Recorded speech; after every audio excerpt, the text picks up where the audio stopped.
looknya itu proporsional gitu. Jadi antara jarak satu dari sini ke sini, lalu ke sini, semakin jaraknya semakin mengecil gitu. Ya, ini dari sini ke sini semakin mengecil. Jadi jaraknya semakin mengecil ya. Dan itu proporsional gitu mengecilnya, tek gitu ya. Jadi dari pangkal bilahnya ini perataan pamornya juga sudah cukup bagus teman-teman ya. Bilahnya ini terlihat kering teman-teman ya. Ini bilahnya terlihat kering ya. Nah ini kalau bisa lihat sini ya. Ini bilah kering ya.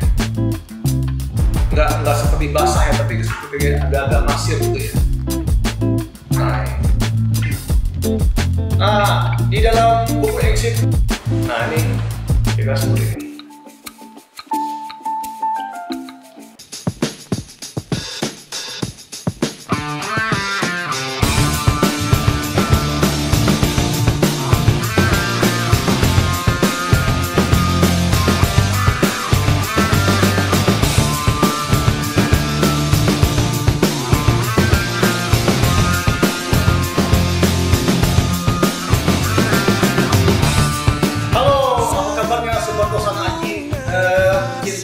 Kosan Aji seluruh Nusantara, bagaimana kabarnya hari ini? Semoga semuanya baik-baik saja.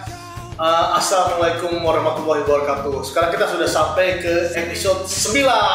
Alhamdulillah. Terima kasih teman-teman ya, dari episode 1 sampai episode 9. Saya selalu mendapat dukungan moral berupa komentar-komentar dari teman-teman pencinta Kosan Aji. Terima kasih sekali. Jadi komentar-komentar kalian yang positif mengenai saya dan mengenai channel ini menambah bara semangat saya untuk terus membuat konten-konten baru mengenai Kosan Aji. Nah sekarang saya hari ini mau membahas tentang tombak. Ini tombak saya udah ada di sini. Nah ini tombak pertama saya ya teman-teman ya. Karena saya sebenarnya awalnya nggak suka tombak, tapi gara-gara sering lihat tombak ini saya jadi pengen memiliki gitu. Ini berarti ini tombak pertama saya teman-teman ya. Nah jadi pertama saya mau kasih tahu dulu alasan kenapa saya tidak menyukai tombak. Saya lebih menyukai keris gitu, karena keris itu mengandung filosofi Linggayoni. Jadi ada gonjo, ada bilah gitu, ada pesi, ada gonjo, ada bilah. Jadi selalu mengandung filosofi Linggayoni. Jadi keris itu bisa dipastikan semua keris itu dibuat oleh empunya dengan tujuan diniatkan sebagai pusaka. Ya, karena dia selalu menerapkan filosofi Linggayoni pada pembuatan bilahnya itu kan gitu. Nah tapi kalau tombak itu agak berbeda teman-teman ya. Tidak semua tombak itu untuk pusaka ya. Bahkan bisa dibilang tombak ini sangat praktis untuk pertempuran gitu ya. Jadi untuk hand to hand combat lah gitu. Jadi untuk pertempuran, bilahnya tebal, kandungan besinya lebih banyak. Terus tombak itu tidak mempunyai condong leleh ya. Jadi dia tegak lurus gitu, dari pesi tegak lurus gitu. Jadi sangat cocok sekali untuk pertarungan hand to hand combat, untuk pertarungan senjata itu sangat fungsional lah istilahnya gitu ya. Sangat fungsional dibanding keris ya. Keris itu kurang fungsional untuk pertempuran ya. Jadi sangat fungsional tombak ya. Jadi saya selalu berpikir dua kali kalau mau mengoleksi tombak, karena tombak itu kan terutama tombak-tombak kuno ya, karena itu kan berarti di sebagian tombak-tombak itu dibuat untuk diniatkan untuk melukai orang, untuk bertempur kan gitu. Bertempur itu kan berarti melukai orang, yang berarti juga melindungi diri sendiri, tapi kan melindungi diri sendiri dengan melukai orang lain atau bukan membunuh orang lain. Jadi dibuat dengan niat seperti itu. Jadi saya selalu berpikir dua kali untuk mengoleksi tombak, apalagi pedang ya. Saya masih berpikir dua kali, tiga kali lah kalau pedang yang lebih ini lagi gitu. Itu tajam gitu kan, fungsional untuk menyabet orang gitu kan gitu, untuk membunuh, melukai orang lah gitu. gitu. Jadi saya lebih dalam koleksi saya itu saya lebih condong ke keris gitu. Tapi baru pertama kali ini saya tombak yang bagus ya, dan rasanya saya juga akan menambah koleksi tombak lagi ya. Ini berarti ini tombak pertama saya ya. Nah ini teman-teman ya, kita buka ya. Ini karena ininya panjang andainya, jadi nah ini. Nah ada juga tombak yang diniatkan orang oleh yang punya, diniatkan untuk pusaka teman-teman ya. Bukan berarti semua tombak itu tugas diniatkan untuk bertempur ya. Ada juga tombak-tombak yang diniatkan untuk pusaka gitu. Apalagi kalau tempat lipatnya itu matang ya. Nah ini kalau kita lihat teman-teman ya, kita review bersama ini.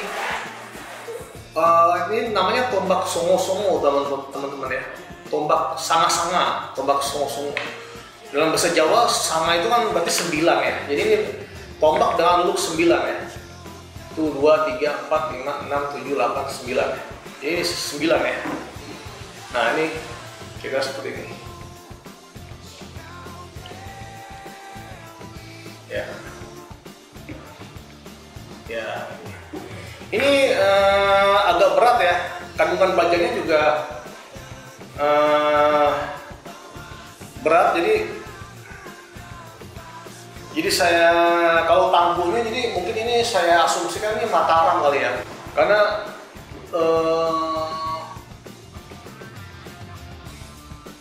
perataan pamornya juga sudah cukup bagus teman-teman ya. Bilanya ini terlihat kering teman-teman ya. Ini bilanya terlihat kering ya. Nah ini kalau bisa lihat sini ya. Ini bilangnya kering ya, nggak seperti basah ya, tapi seperti agak-agak masir gitu ya. Nah, di dalam buku Encyclopedia Keris, tombak songo-songo itu disebut sebagai tombak yang ini bisa sini ya, sebagai tombak yang susah dibuat ya. Emang ini bisa dibilang susah dibuat juga ya, karena looknya ini proporsional teman-teman ya. Kalau looknya dibikin sembarangan sih, jadi looknya itu proporsional gitu. Jadi antara jarak satu dari sini ke sini, lalu ke sini, semakin jaraknya semakin mengecil gitu. Ya, ini dari sini ke sini semakin mengecil gitu. Jadi jaraknya semakin mengecil ya, dan itu proporsional gitu mengecilnya, tek gitu ya. Jadi dari pangkal bilahnya ini terus mengerucut sampai ujungnya ini pas banget ya. Mungkin ya asalnya lebih tajam lagi tombaknya ya. Nah untuk angsar atau tuahnya atau makna tombak songo-songo ini gimana ya? Nah maknanya ini, tombak songo-songo ini adalah maknanya sanga itu 9, artinya tombak dengan look 9 itu artinya angka yang paling besar. Jadi dalam filosofi Jawa, songo itu artinya ilmunya itu meniatkan agar pemiliknya itu mencapai kesempurnaan ya. Kesempurnaan itu dalam artian kemapanan ya, karena 9 itu dianggap orang yang sudah dewasa, orang yang sudah pria yang sudah dewasa atau wanita yang sudah mapan ya, jadi sudah dewasa, sudah mapan, jadi sudah menikah maksudnya, sorry. Jadi 9 itu angka kesempurnaan, jadi dianggap pria atau wanita yang sudah dewasa, sudah menikah, sudah punya anak, jadi sudah menjalani tahapan-tahapan kehidupan lah gitu. Jadi dalam tombak songo-songo ini mengisyaratkan agar pemiliknya ini mendapat kesempurnaan atau mendapat kemapanan dalam hidup gitu. Jadi hidupnya itu sempurna. Jadi menikah, punya anak, terus hidupnya mapan gitu. Nah itu jadi kesempurnaan itu dalam artian seperti itu teman-teman ya. Untuk pamornya di sini ada wongkongnya, bisa dilihat ya. Di sini ini ada wongkongnya ya. Sini ya. Jadi kayak seperti ungkon isen tapi tebal ya. Sehingga kalau misalnya dilihat dari sekilas itu seperti pendaringan kebak ya. Nah ini kalau berasa ada pulpen ini ya di sini ya. Nah ini kan di sini seperti ada ungkon di garis dari sini, seperti ada garis ungkon di pinggirannya itu. Tapi nggak terlalu rapi ya. Mungkin karena pembuatannya masih menggunakan peralatan kuno teman-teman ya. Jadi ini, nah itu ungkonnya seperti itu. Dia berarti masuknya ungkon isen ya, pamornya ya. Nah ini juga ya. Nah ini ungkon isen juga seperti ada ungkonnya di pinggirannya ini. Di baliknya ini seperti ada ungkonnya juga. Tapi di isennya ini isinya tebal gitu, seperti pendaringan kebak gitu. Gitu ya. Seperti pendaringan kebak. Kalau melihat dari penataan pamornya yang udah mulai rapi, terus pinggirannya rapi, mungkin saya nilainya ini mungkin masuk Mataram ya. Tapi tidak terbuka juga kemungkinan untuk misalnya ini Majapahit atau Demak ya teman-teman ya. Nah ini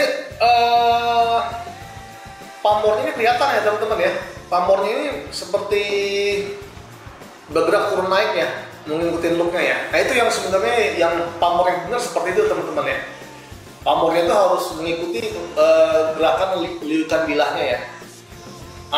Tuh urat pamornya itu mengikuti liukan bilahnya ya, sampai ke ujung ya.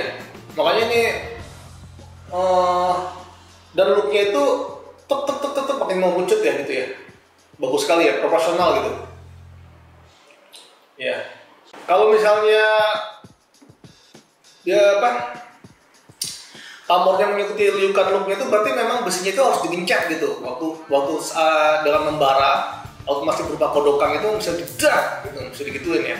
Kalau nggak ini nggak bakal pamornya nggak bakal ngikutin liukan ininya gitu. Kalau pamornya nggak luas ngikutin liukan bilahnya, dia cuma diasah doang itu pakai gerinda ya, ternyata seperti bilahnya itu cuma seperti dipotong aja gitu, jadi tulis lurus terus dipotong-potong sama dia. Tapi ini nggak kayak gitu ya. Ini dari saat kodokannya itu emang udah bilahnya itu udah digencet gitu ya, gitu ya. Setahu saya sih begitu. Tapi nanti kalau saya salah, nanti komplain aja di komen teman-teman ya. Ini Pak Reza salah nih, nangkap di tulisan Haji ya udah apa? Di komplain aja di komen ya. Nah, ini bagus sekali teman-teman ya. Alhamdulillah sih suka nih. Ya. Rasanya sih juga saya mikir sayang banget ya kalau kayak gini dipakai bertempur ya. Masa sih udah susah-susah dibuat liukannya begini. Ini Chris buat tombaknya buat bertempur, ini mungkin lebih cocok ya dalam penilaian saya. Ini lebih cocok tombak-tombak untuk seni, mungkin yang untuk para empu memamerkan kebolehannya menempa dan keterampilannya dalam membuat seninya gitu.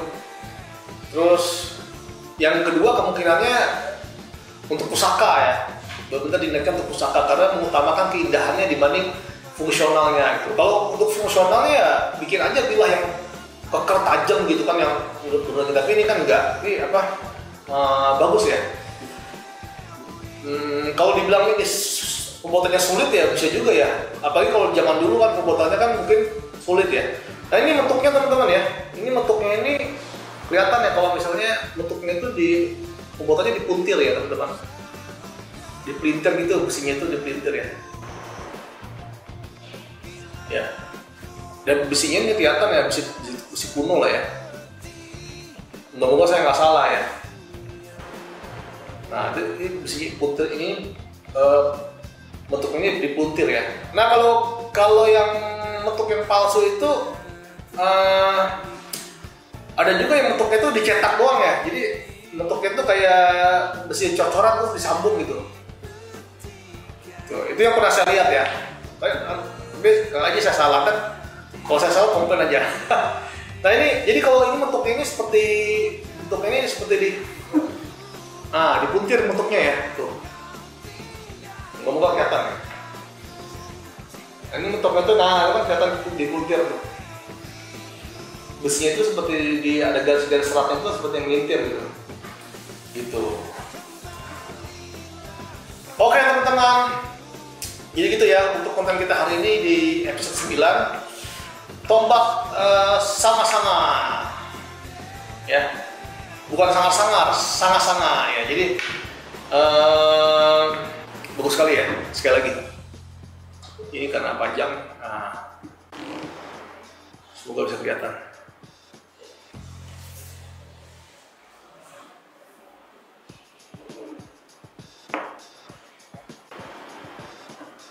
Ya kayak gitu ya.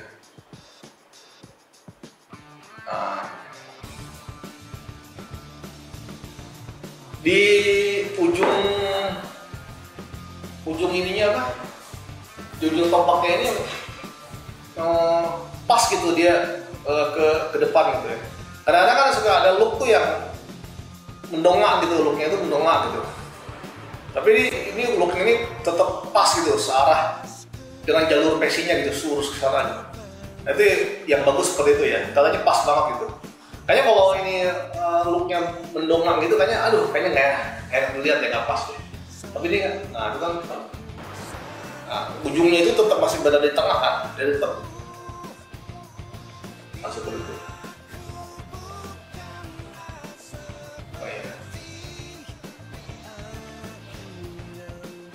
Apakah empu-empu Kamardikan bisa bikin seperti ini? Mungkin bisa kali teman-teman ya. Tapi juga tergantung bakat kali ya. Mungkin kalau misalnya empu Kamardikan ada yang mau bikin kayak gini juga harus empu Kamardikan yang berbakat lah, yang jago lah pokoknya. Ini kan karena ini barang kerajinan tangan kan. Oke teman-teman, cukup sekian kita di episode 9 kita kali ini. Terima kasih atas perhatiannya. Tonton terus channel Pecinta Rosam Haji. Wassalamualaikum warahmatullahi wabarakatuh.